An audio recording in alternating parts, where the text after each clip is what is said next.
this woman has put her heart and soul into exposing the horrors of child and human trafficking all around the world, sex trafficking.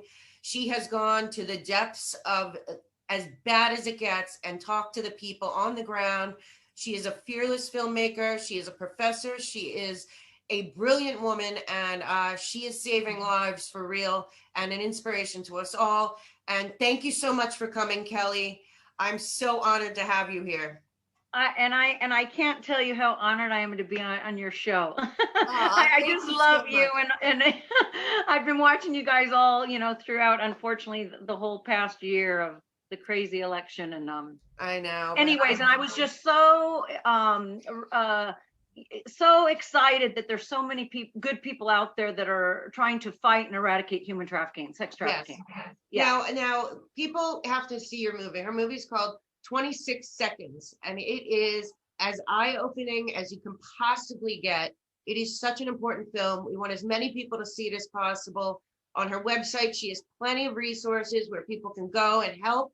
And a lot of people ask me how to help, but I want to start off asking you, when you first became aware of the horror that is the international human and child trafficking, sex trafficking, dire situation in the world, and what made you motivated to go do what you've done.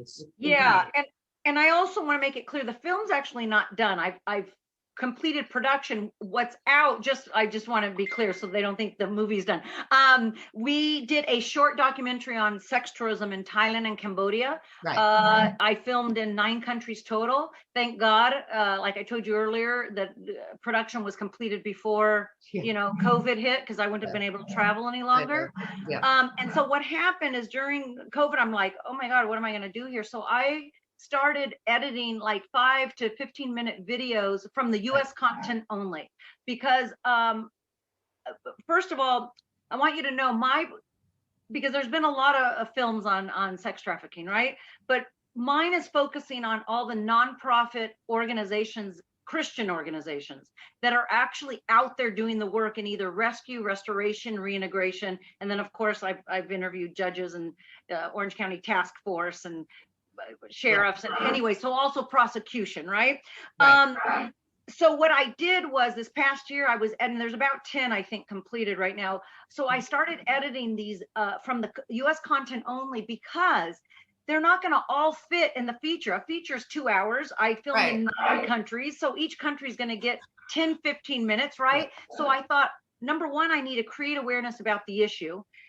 I'm living and breathing it, so I think everyone knows, but people don't know at all. The average person doesn't know. So I wanted to create awareness about the issue. I wanted to create awareness and market 26 seconds. And I also wanted to mostly highlight these nonprofit Christian organizations doing incredible work that won't make my feature. Yes. So I wanted people to be able to know where they can go to help. It might be in their city, their country, their state, what have you. Right. I love that. I love the little pieces, because it gives kind of everyone options of where they can go to donate or to help or to get all of that. Exactly. And I think that was a great way to do it. And as far as your own experience, when did you realize that, because it had to have been a mission from God or something, when did you realize that this was something you had to do? About, I would say, at least 10 years ago, I saw a segment on Dateline about sex tourism in Thailand, and I was sickened, because basically it was about pedophilers having a way to fly over to Thailand and do what they do with children. I was just sickened by this thing. So, I thought to myself, okay, you're a professor in film, you have at least access to film equipment and editing suite, so it would save some money, right? But I knew that I didn't want to do, because as professors, we're allowed to do that. Right. Yeah. So, but only in the summer and in the winter time when the students aren't using the equipment. But I said, if I'm going to do a project, because I know from my past, from acting and from directing, as you know, Mel, it becomes your life. I mean, even a play I directed ended up being a 5-year thing. Even a play, that's the work. That's the most work you can possibly do. Exactly. So I said, if I'm going to do something, because when I started filming not that age matters, but you know, I was 15. I'm not going to waste my time on stuff that doesn't matter. I'm only on this planet so long. I personally felt, you know, I didn't have children myself, but I felt like I needed to do something and leave something on this planet. And I believe that whatever our gifts are, if you're an attorney, if you're a doctor, whatever your gifts are, I'm a filmmaker. So that's where I can give back. That's where I can expose this horrific, I mean, it's a sickness going on. It's a spiritual battle. Seriously. Yeah, because because the bottom line, we like to make the trafficker the bad guy, and they are bad. But they wouldn't be trafficking children if there wasn't a demand. So we have to go to the root cause of it. Right.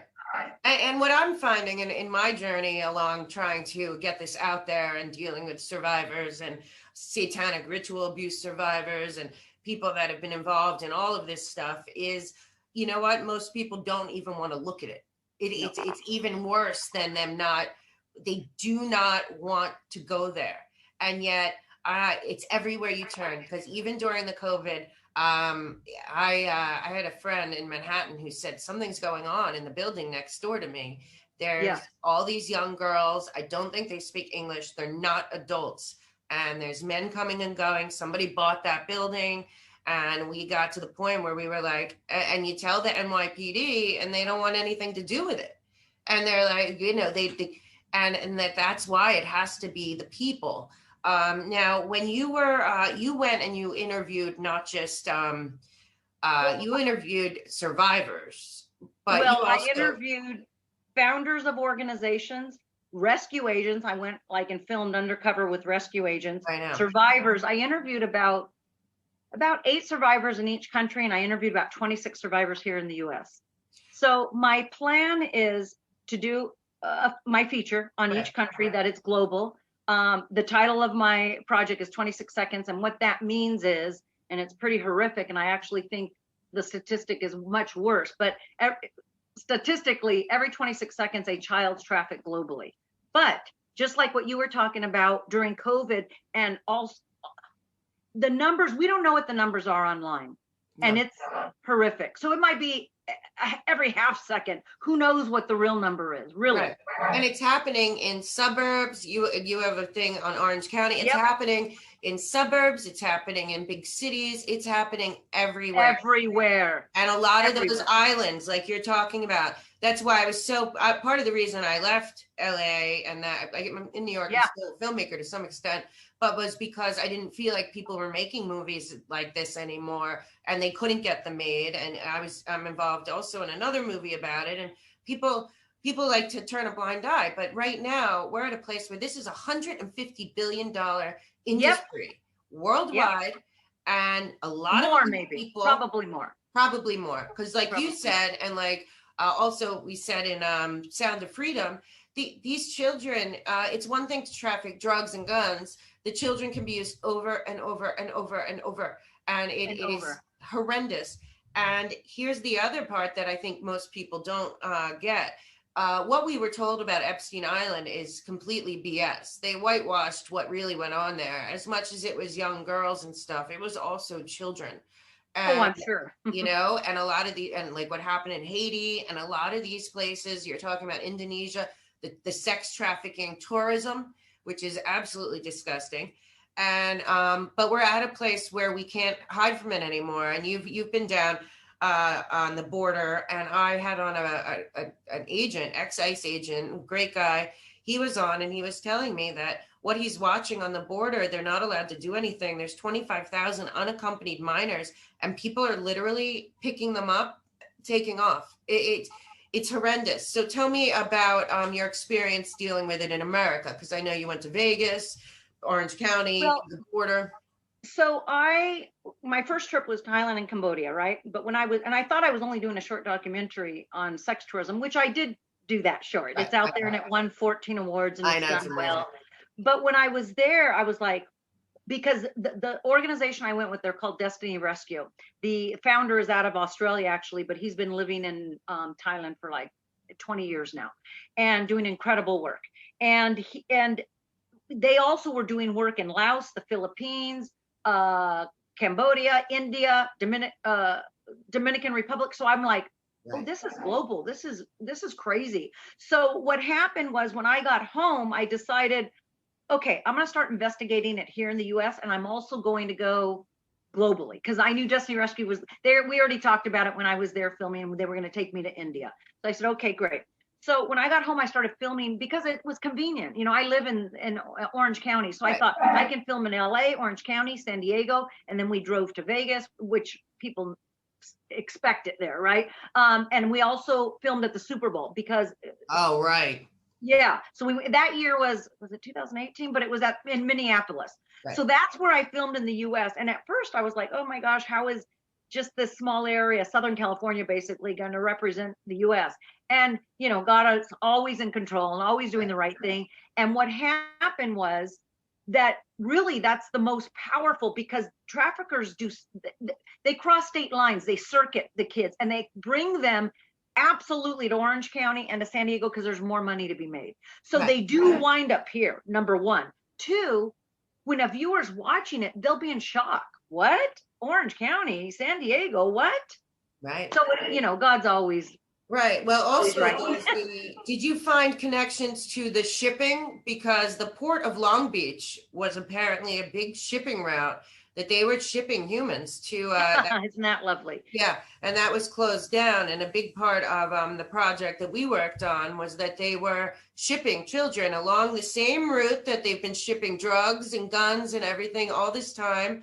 And it's always the same people involved. It's always because, like, you're working with the good humanitarian groups, but there are a lot of groups that claim to be helping that are really involved, and people. I have to say, because I really want to do a shout out, because they're the real heroes. You know, I'm just documenting. I mean, the organizations that I've partnered with are really solid. I mean, they're all, you know, believers in Christ, doing incredible work in rescue, restoration, and reintegration.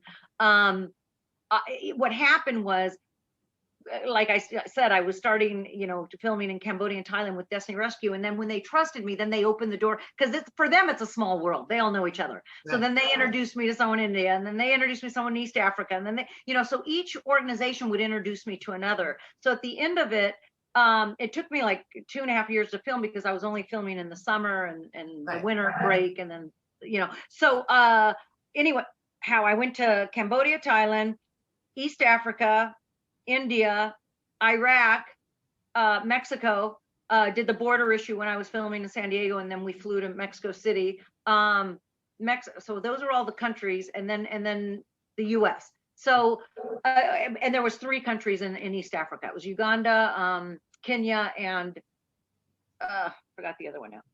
Most of it was in Uganda. Congo. We did a show about a month ago. During the year of COVID, it has exploded, especially in Africa, but very bad. And you know, and I see all these Black Lives Matter and all that, and then I see what's happening in Africa. Child sex trafficking and human trafficking in Africa has been exploited to the hilt. It's going along the same. You know what's really bad in Africa, East Africa, is it's organ trafficking. Awful there. You're driving and you'll see a dead child on the side of the street. No, it's awful. I can't even imagine. I mean. So tell me about, so you first went to the worst, not the worst, it's all terrible, but Thailand and Cambodia are well known for, especially this tourism stuff. But what is, now how, here, I have a couple questions on that. Yes. Is law enforcement ignoring this? Are they involved? Is it a few people? Because when I'm researching it, it always seems like, as you know, in America, we have a big problem with CPS and the family courts and all of that when it comes to trafficking of children and losing children. You don't lose children. But over there, are the authorities involved at all? Or is it basically... You know what, Mel? I'm going to turn this because I keep hearing my phone. It is like everywhere. There's always good cops and there's bad cops. Right. A lot of times, especially in third world countries, there's cops that like they turn a blind eye, and they either are going in there and being with children themselves, or they're getting paid off by the madams or pimps. You know what I mean? So some are bad, but I do have to say that these organizations that I partner with, they have found the good cops. Oh, great. The ones that, yeah. Yeah. Now, did you find that there were an equal number of women involved as men? I mean, on the pimp, on the trafficker side? It's really strange. In all the third world countries, it's mostly, well, I shouldn't say all, but Thailand, Cambodia, and India are mostly women madams. Oh, and East Africa too. They recruit them and then send them over. Whereas here in the States, it's mostly males. And also in Iraq, it's males. But that was a whole nother thing. That was during ISIS, and it was it's not like these children are on the streets. They were it was genocide. These ISIS went in and killed the men, abducted the children, made them sex slaves, made the older women labor slaves, made the little boys ISIS fighters, and then they would traffic them amongst each other online though, and sell them to each other. But it was like within just ISIS. By the way, Mel, I can't wait for my feature to be done. But when I interviewed the commander of the Kurdish army when I was in Iraq, and I have on tape, I can't wait. He said that ISIS was created by the Obama administration. I know, 100%. And he was looking forward for the Trump administration. We all were, and we still are. But I mean, that's 100% a fact, because I just did a whole thing on Libya. The whole thing in Libya was a total war crime. They assassinated that man. He wasn't even our enemy. And you know what's going on in Libya now? Giant human trafficking. Yeah. They told me they can go there. And also this is happening in Ghana. But in India, they can go there, and you can go to a slave trade and buy a child for $200. Yeah. Isn't that lovely? Sometimes less. I know, all over the world. Now, so yeah, that's the thing people don't realize, is that there are a lot of women involved. And I think people want to think that that's not the case. And which is always shocking. I know, me too. Me too. I've always been like, women are what? They're nicer, they're better. But yeah, so now let's talk about. You know what it's about, Mel? Money. I know. That's what war is about too. When people find out that a lot of soldiers have died to line the pockets of the oligarchy that continue to manipulate everything, including this, what's going on at the border is no accident. They're in on it, and that's the horror. Absolutely. Absolutely. Yeah. Did you see the video I did on airline ambassadors? Yes, I love them. They're a great organization. But do you remember the part where she said they had rescued? Did I include that part in that video? But maybe I didn't include it. But there was a boy that was trafficked, right? Brought in like it was his son or his nephew, whatever, through the border. He was, and the man. Oh God, now I don't know if I included it in the video. Anyhow, bottom line is this: he was getting paid.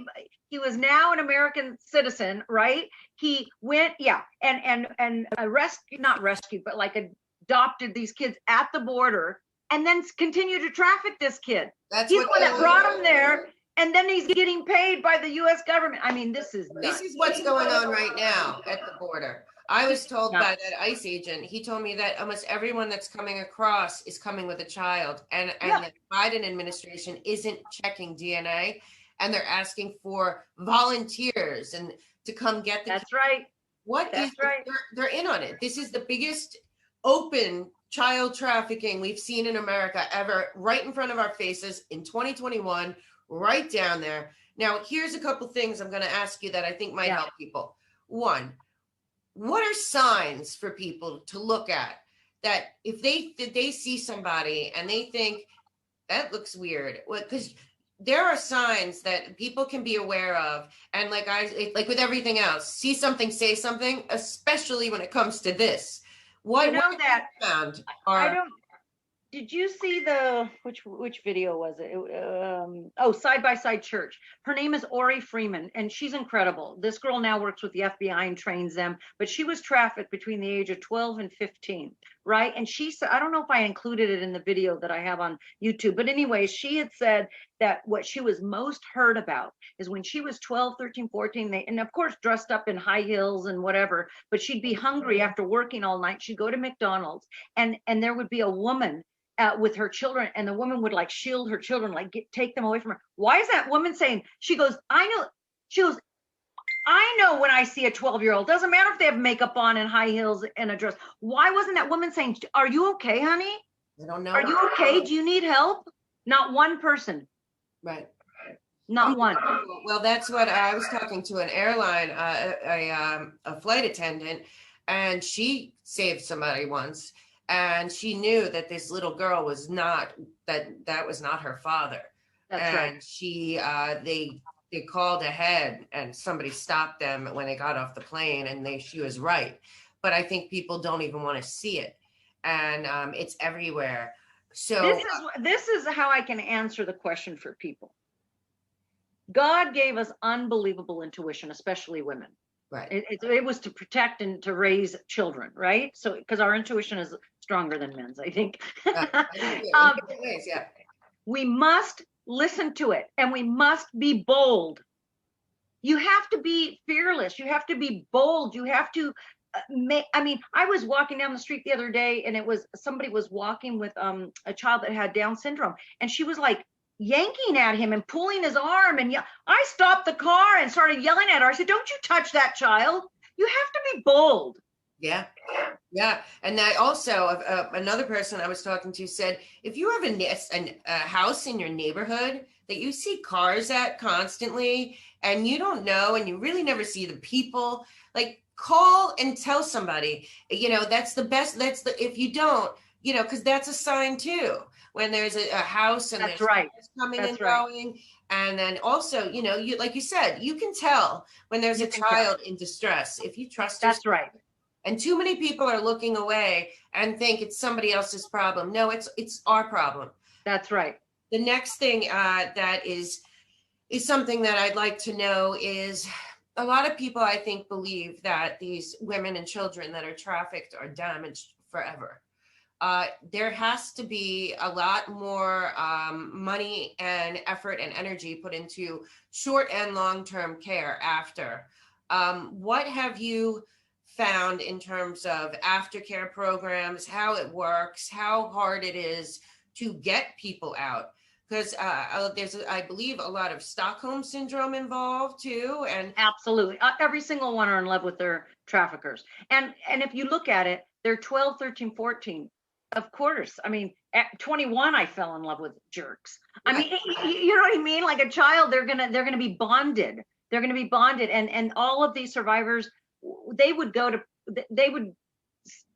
not never rat out on their trafficker or pimp. They think it's their boyfriend. Right. Well, that's what a lot of people don't know. I did a lot of work on the Epstein case. What a lot of people don't know is a lot of those girls thought that he was their boyfriend. Yeah, exactly. Or that he was in love with them, or that that's right. Or they were going to be, then there's the whole Hollywood aspect, which is in Sound of Freedom, which is, you take your kid to like the Disney tryout in Honduras, next thing you know, your kid's gone. And that's it. So, there's a responsibility of parents too, along these lines. Now, I want to go back to the other question before I answer this one. Also, parents, they have to oversee their children's social media. Absolutely. And recruit on Facebook, online. I mean, I know kids don't want to hear that, but sorry.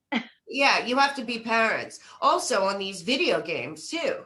It is rampant. They pose as children, and they befriend your kids, or not even as children. Yeah. And it's so insidious. I say all the time to parents, you're not there to be their friend when they're That's a child, right.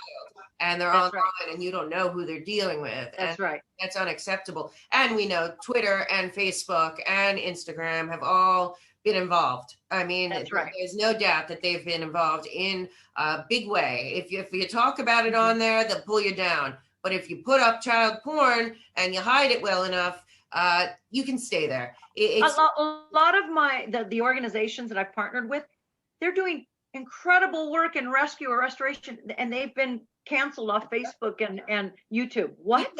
I was doing a thing on Sound of Freedom and the trafficking of the children through those Caribbean islands, which is terrible. Dominican Republic, Haiti.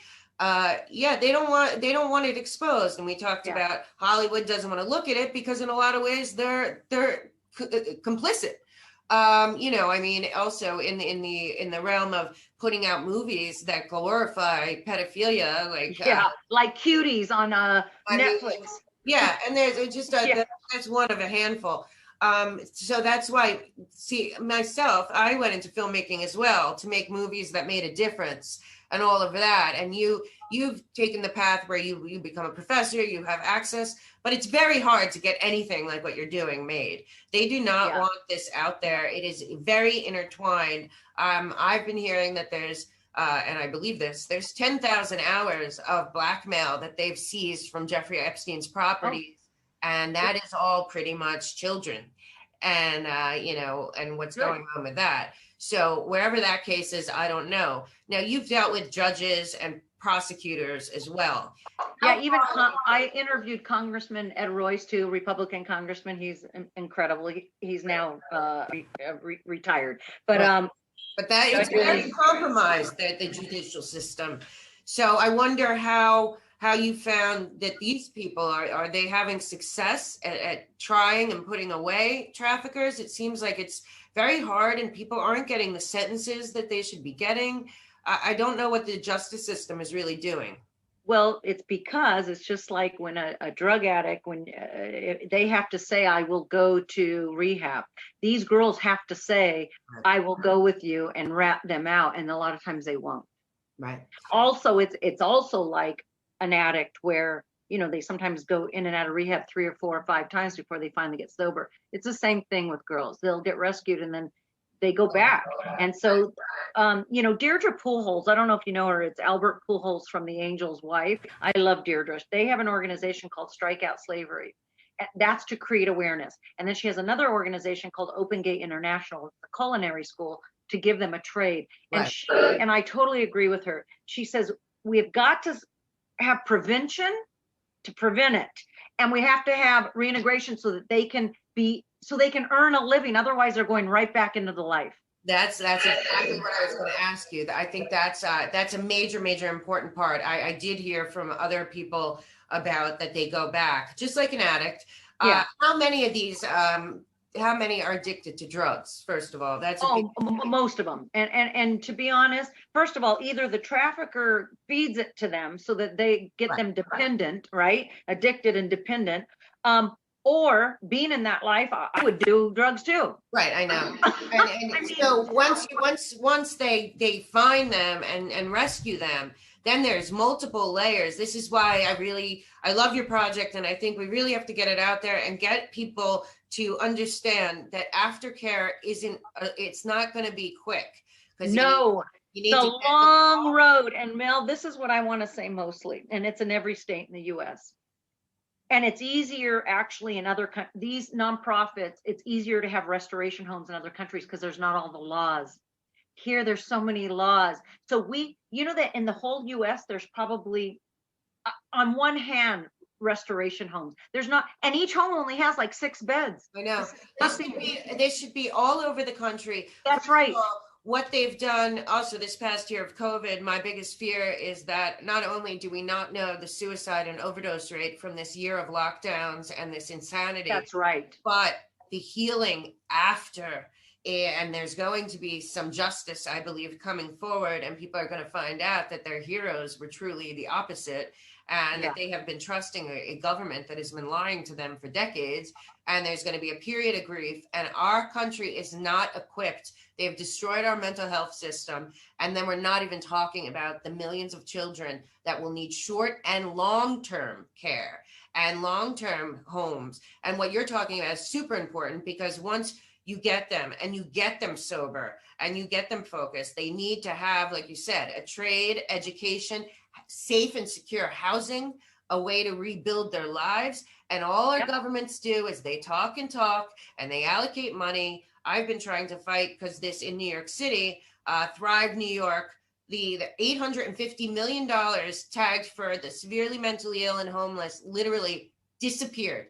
And it was supposed to be building long-term facilities with supportive housing, which is needed. And for the homeless, it was never built. There was no programs. The money's gone. Homelessness is worse than ever. Now, when these people are rescued, it is a real effort to keep them. Probably just like any addict, it's going to be first 6 months to a year will probably be in and out, in and out. You have to get sober first. And they have to have trauma therapy. Right. I mean, it's a whole industry that should be recruiting now. You know, it's they should be preparing for it. I believe that many children were saved during Trump's administration, but the care is going to have to be long term, and also the rebuilding of somebody's self-esteem after this. Like that girl you're talking about, there's millions of them that I was talking to somebody who does a ministry that goes into strip clubs. And I have two of those girls in my project. That's a way to do it too. And a lot of times the strip clubs will let you if you're a ministry, like a reputable church program or something. But I'm finding with that too, the money, the addiction to the pimps or the traffickers. Well, you know what? I don't know if you watched the Super Bowl video, but Danielle, she's the founder of Action 169, and she used to be in the strip club industry. And what she was saying is strip club owners are basically glorified pimps. They are. Right. And we know a lot of those places, the massage parlors, the strip clubs, they're just fronts for the real hell. And they want them going home with those men at the end of the night. And it's just like, how long can people be silent and watch this? It's everywhere. It's literally everywhere. After I watched Sound of Freedom, I was in the airport and I saw like little kids alone, and I'm looking around like, where's their parents? Where's their parents? At any moment, like that 26 seconds is what it's based on. Every 26 seconds and probably worse. And so what do you say to people that want to do something and feel like they want to contribute? Or I know that there's resources where everyone has to go to your website. All of the programs look amazing, but I think people there's got to be some kind of grassroots movement in this country on a scale. Basically, I think mothers and women need to be more out there and align together and get the information and the education from your project and others, and start to really grassroots it and get on the ground, because our government's not doing anything. I think that whatever your gifts are, wherever that is where you should donate your time. If you're an attorney, then help children in that way. If you're a filmmaker, do that. If you're a therapist, do that. Whatever your gifts are, even if it's just a prayer, then good. We need prayer. You made a good point before about teaching new skills. Donate your time to teach the skills. That's right. We need supportive housing. We need that big time. We need long-term programs. What we've seen, I was in LA in California too. We saw a lot of those halfway houses and a lot of those sober homes ended up being criminals. And they were there. Well, hello, look at Hillary Clinton in Haiti. I mean, all that money, and they built how many houses? One, two, six. And a port. Because they always build a port. How are they going to need that? No, that's what happens. That's their MO. That it's the same people too. It's the same NGOs, Clinton Global, Crisis International. They go into Myanmar, go into Haiti, go into Costa Rica, wherever they go. They leave it worse off than it came, and a giant trafficking hub. And this is why I cannot believe that there has been no justice for the Clintons, but I believe it's coming. And also I believe it's coming for Hollywood as well. The Epstein boomerang is going to be much bigger than people imagine. But I mean, my biggest thing was that I wanted to create awareness about the issue, because most people don't know. I wanted to give survivors a voice, but I wanted to highlight, and I think that this is where my project differs than other films on sex trafficking. I wanted to highlight the nonprofits so that people know, like, oh, that's from my city, or I'm interested in helping in like men might want to be in rescue, or women might want to be in restoration, or whatever. So that they have a place to go to help with the cause. I believe that, a friend told me this one time. He said, and I believe it wholeheartedly. God loves us no matter what. I agree. But when you're on the God train, right? It's going fast. And you can get off if you want. And God will not be upset if you get off. But then you're not on the train to receive the blessings that are about to occur. You got to stay on the train. Yeah. And you know as well as anyone, it's not easy. Because I'm sure there's days when your heart was broken and you didn't feel like you could do one more day, and you still got up, got out, and went in there. Now, what you must have been in danger a lot. It's people always ask me. I mean, before I left to Iraq, Pastor Kevin Brown, I love him. He had already been to Iraq like 3 or 4 times. He was already doing work with an organization over there. Right. Kahil and Amina are their names, and she used to be in the Iraqi parliament, and he was an attorney. And when that was they're Yazidis. So when that was happening, the genocide of Yazidis, they just quit their jobs and created an underground mission to rescue these girls. And he and 100 of his men got killed. Like it was dangerous because it's dealing with ISIS. Like it was awful. So it was really funny though, because I people would say, "Are you scared?" And I kind of like don't have. I just don't have fear. I just don't. So I was like, But right before we were leaving, Pastor Kevin Brown goes, "Do you you need to get life insurance?" And I go, "Oh, for what?" And he said, and he goes, "Well, because in case you get killed, to ship your body back." And I went, "Oh, this is serious." Oh, I get it. We're both single, like warriors out there trying to get the truth. I don't think about it either. People are like, "Aren't you scared?" I'm like, "Well, it's between me and God." Yeah, that's how I feel. Yeah. And then he said, and I go, "Should I bring a vest?" Right? And he goes, "Well, it won't help you. They'll shoot you in the head." Oh, great. Okay. Yeah, but you were doing God's work, thank God. Now, of the people, the women that you've helped and you've seen come back, I think there's got to be hope for these women, and it's got to be such a struggle. And I just, what experiences or what have you had happen that really, you felt like this is so important. This is going to save lives. Share again.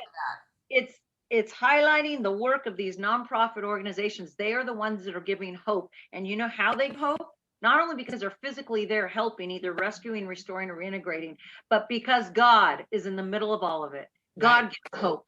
Well, that's my biggest issue right now in America is the complete and total trying to take God out of our lives. That's right. I mean, all roads lead to the UN, of course, and the one world government. But the truth is, this whole agenda, this whole divide and conquer, this critical race theory, LGBTQ movement, all this stuff is about getting God out and making government God, which is communism, which is the end for us all. And we have to keep fighting it. And now let me ask you, have you've encountered these things where they kidnap the kids to become soldiers, right? Yeah, in Iraq. I mean, I have to say, out of all the interviews, Mel, those were because I'm pretty, because I like to be present and, I'm usually really good in interviews, but I have to say in Iraq, those were the hardest to listen to. And I cried in between. I'm almost cried right now thinking about it. This is happening all over the world. We talk a lot about the sex trafficking, but these little kids that become literally soldiers, killing people, they become killing machines, and they have no choice. And you've dealt with a couple of them. Is there what can happen with them? I mean, I can't even imagine the recovery and all of that. I guess it's the same. Love. I'm telling you, it's love, love, love, and God, God, God. Without God, it's not possible. I even Mel, I got my master's in spiritual psychology, and when I was there, I remember thinking, okay, they're saying the right thing and it is helping people, but they're missing the main ingredient. They're missing the flour. The flour is God. Yeah. It is not I personally feel in whatever you're healing from, you can just go to church, but without therapy. I mean, God did give that gift to certain people, that you need both. Or Right. you could just go to therapy, but without God, like I it's gotta be 100% both. agree. I think the one thing that's constantly been left at first, you can't just hand somebody drugs and think they're going to be okay. 'Cause That's right. I've been trying to fight in New York with these people that stole all that money from Thrive New York. You know what they were doing? They were signing people up to say that they were on the program, having them into one of the big centers, handing them drugs and saying, we'll see you in 30 days. Meanwhile, most of those drugs will probably trigger worse stuff. And that doesn't help. Drugs without therapy does nothing. Therapy, That's right. without God, does nothing either. You got that right. Right. And that's why I always say to people, the one thing that psychiatrists and a lot of psychologists leave out is faith and spirituality and God. That's right. And at this point, I would never even go to a therapist that wasn't integrating all of it. Oh no, I wouldn't go to a non. Including also the change of behavior, because that's got to be the hardest part, especially with the children that have been so abused and so they have no trust, and the only person they trust is their abuser, and you're pulling them out of that situation. Yeah, and all they know. That's why I wish that there were more programs out there that were training people for helping to rehab and reintegrate, which is an excellent point that is missing here too, these people, so that they don't go back, so that they don't fall back into that world because there's nothing else, or because it's very hard. A lot of people, we both were in LA and Hollywood. A lot of people look at these people that go back and back and back to rehab. Well, they're not getting this spiritual side. That's right. I mean, even AA, which is non-secular, has God in the middle of it. That's why it's successful. AA is all about God. Yeah, that was my biggest issue when they closed down New York City, and they closed down all the churches and all the schools and left open the liquor stores. Yeah. And there's a big AA meeting across the street in the church from my house. It was packed every night at 5:30. And I thought, oh my God, this is going to be horrendous. 25 million people a day need that fellowship. And they shut it down and kept the liquor stores open. And I just thought, this is going to, and we're never even going to find out, because they were listing all the overdoses and suicides as COVID. So we're not going to find that out. But in the meantime, and also Mel, the children that are being abused, either physically or being molested. I mean, these children were not going to school to be locked up with teacher.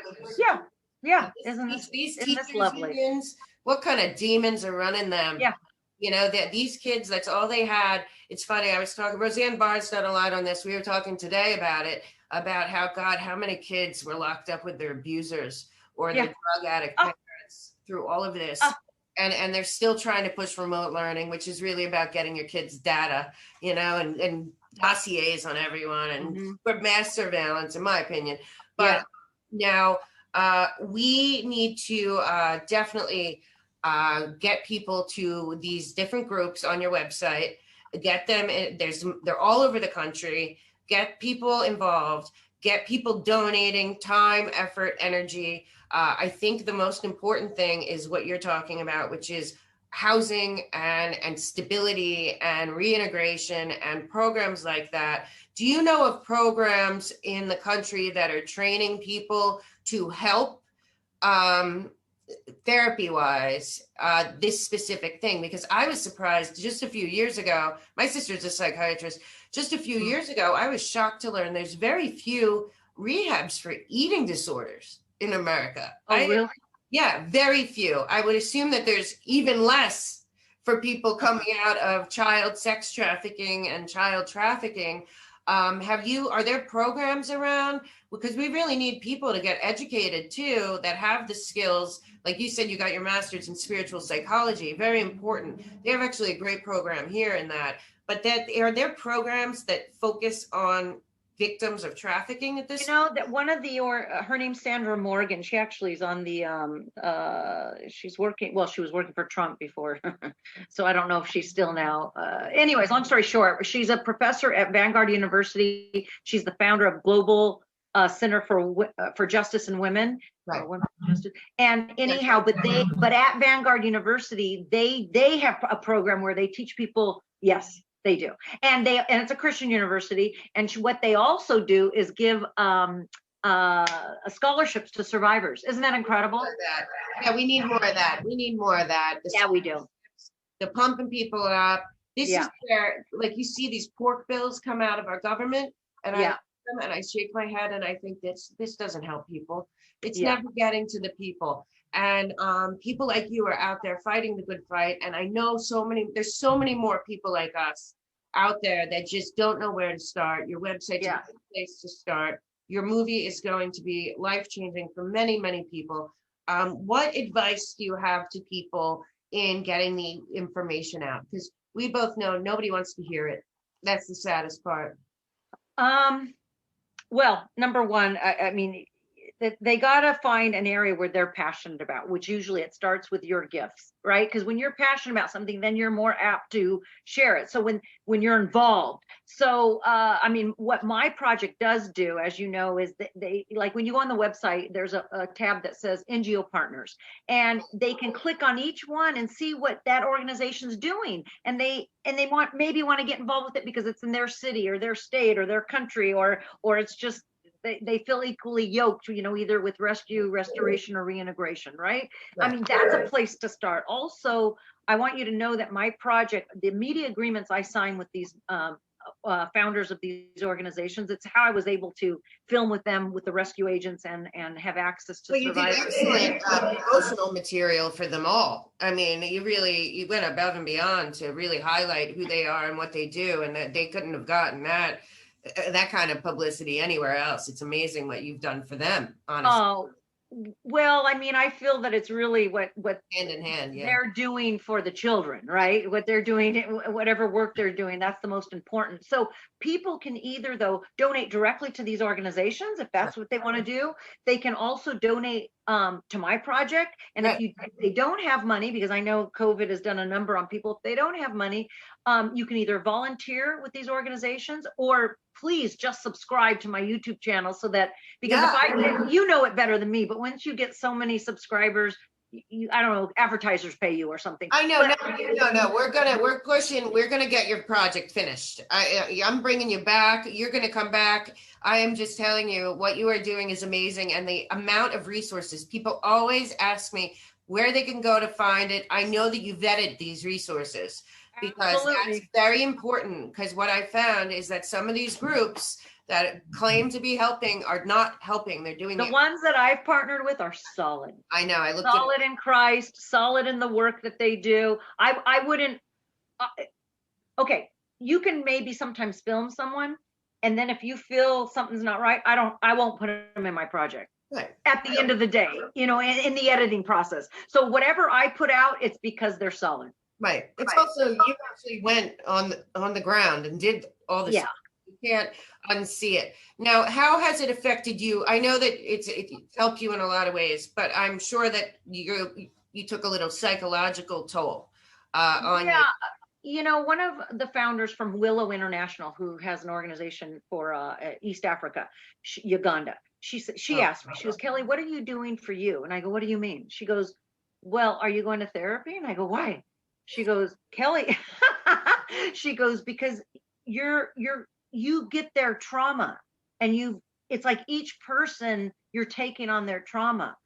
And I said, I think that I've been, Mel, blessed because of being an actress. I think I sometimes can disassociate. I think, but I also saw that I gained 30 pounds. So, obviously I'm taking on stuff unconsciously, obviously. Right. You can't not be. I mean, you are. Yeah. But I get you. We have the same warrior spirit, where like, I'm not paying attention to me until like somebody's like, are you okay? And I'm like, why? Yeah. What do you know? I don't know. But then I'm like, I do think days off. Yeah. Yeah. I mean, because that's another big part of this. I think a lot of people don't want to look at it. When I tell people about adrenochrome or any of that, and they just they don't want to hear about spirit cooking. Yeah. They don't want to hear about it. They don't want to hear about what happened in Hollywood with the children or the pedophilia. And I always say, it's traumatic. and it's sad and it's hurtful, but also it does trigger in people stuff that from their own past. I have a lot of fears that when the Epstein stuff really does come out and we do find out what really happened in a lot of these circumstances with the Clintons and other people, that there'll be a mass triggering of people's own trauma. And absolutely. And I do have to say, because I also had, which you wouldn't think, I had huge healing from this project. You know, I had my own past stuff with you know, relationships and men, and through this project, I got healed a lot of way because I met incredible men, like good men, men that are rescuing children, men that are like, I really was healed in a lot of ways. I also was healed. I was so scared to death my whole life of having children. I just thought it was such a big job, like no one's qualified. I mean, that's just kind of how I thought. And then going and seeing how parents selling their own children, I got healed. I went, oh my God, I'm overqualified. Right. I mean, the people having children is like, are you kidding me? Yeah. Well, that's what apparently a lot of that's going on the border. These children, and I know in your project that a lot of those children in Cambodia and Thailand and all that, their parents are in on it, you know, and that is horrific. Imagine that. But I do have to tell you, Mel, because I didn't know about the adrenochrome until I started watching all of your guys' shows, and I was like, that's like a whole nother level of child trafficking. That's, you know, mine was just on rescuing, restoring, reintegrating. Yeah, but you know what? You might not have known about it, but it was where you were. It had to have been. Oh, absolutely. But you know, I clearly, and I wasn't even praying, but I clearly heard God say, I want you to, what I'm about to reveal, I want you to include in your project. Right. And I was like, but God, my project's on nonprofits. He goes, exactly. People need to know where to go to help to get these kids reintegrated and restored. Right. We need more people to follow that lead and to go out there. There's a lot of people that their lives were thrown into turmoil during this year of COVID that have skills that can really be useful and helpful in this. And we gotta keep pushing it out there, raising the money, getting the resources. There are many children. Unfortunately, Donald Trump did do so much to stop the trafficking. And right when the Biden residency came in, they ripped open that border. And I'm telling you, a lot of them are in bed with the cartels. They are shipping children all over this country. And every person needs to keep their eyes open. They need to watch documentaries like yours to learn the signs, to learn how to handle it. They got to get involved with these resources. We are going to see it in every neighborhood, in every city, in every state, in this country and around the world. And I mean, this is how I feel. And I want your viewers to because right now it's really scary with the Biden administration. It's absolutely insane. But you can either be scared and just sit and do nothing, or get active. When you're active doing something, it keeps you preoccupied not to be in this woe's me victim mode. Right. And there's so many people that really are so true victims that have nobody, and you can be that. That's right. You can do that to somebody. And that's why it's no matter what happens, I get up and I keep going, because getting the truth out there is so important. Finding people like you that have a voice, what you've done on your website in terms of resources and highlighting what people can do, where they can go, is so key.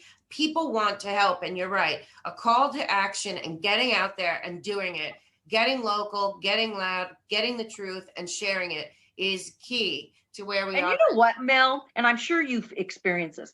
When I was in my 20s and 30s, the most beautiful I was in my life when I was younger, I was the most miserable, Mel. I was depressed. I really was. Now, you and I had a similar path. And I know. It's so funny. We got to talk about it. But I saw what you wrote about, and I feel the same way, because I experienced because I went to film school, but then early on, you're friends with filmmakers, so they want you to be in their projects. So then you're acting, and then all of a sudden you're acting, and then you're caught up in that. And what I found, and I think you found there, was there's different levels of abuse and of especially to young actors, especially, and a different level. Because I feel like the Me Too whole thing was hijacked. I worked with Rosamund when I was younger. She's the real deal. But there is an aspect that was hijacked there that for the reasons, I know which agency is involved in all of it. And their girls have taken that project away from the real Me Too's, because the real Me Too's are the nameless, faceless actresses that nobody will ever see, that never, ever got a role, that were manipulated by these powerful men and some powerful women, and the pedophilia and all of that.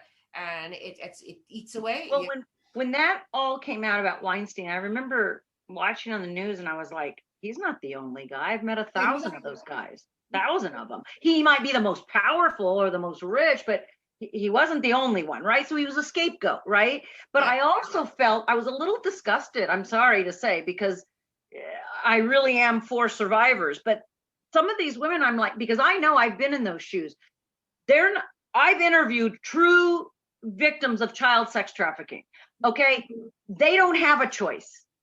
Actresses have a choice. Right. What it was it's the carrot, and they wanted it. So they said, they were putting out there are not the Me Too victims. Okay, that's not what I'm talking about. And I had my own experience when I was very young, and you sign contracts and you have this and you agree to this. Yep. Once you get on that set, they don't care. It doesn't matter what you signed. It doesn't matter. You know, they're okay, well, we'll cut it out later. This, it's something and then they have you, and it's also that the mind, the emotional and mental. That's why I looked at you and I was reading about you, and I'm like, oh my God, we probably have so many stories. But that's why when I see this, I have had many friends who've either committed suicide or become addicts, who really got chewed up in Hollywood, and it did a number on me. I was depressed for years, and really it was when I was the most young, the most beautiful, and that didn't matter, right? And now here I am, 30 pounds overweight, older, and I am happier than I've ever been. Do you know why? It's called purpose. Right. So that's what I want to say to your viewers. If you have a purpose. Right. Yeah, it's funny, when I was healing at one time, after it took me years to really get back to where I we both probably went out there with talent and years of craft and education and working hard, and I'm sure you did the same as me, or PA for $100 a day, 18 hours a day. You don't care. You're just making it. Oh, everyone that worked their asses off to get in the DGA and all of that. And then, about 10 years ago, talent didn't matter anymore. It was all about a narrative. It was all about all of that.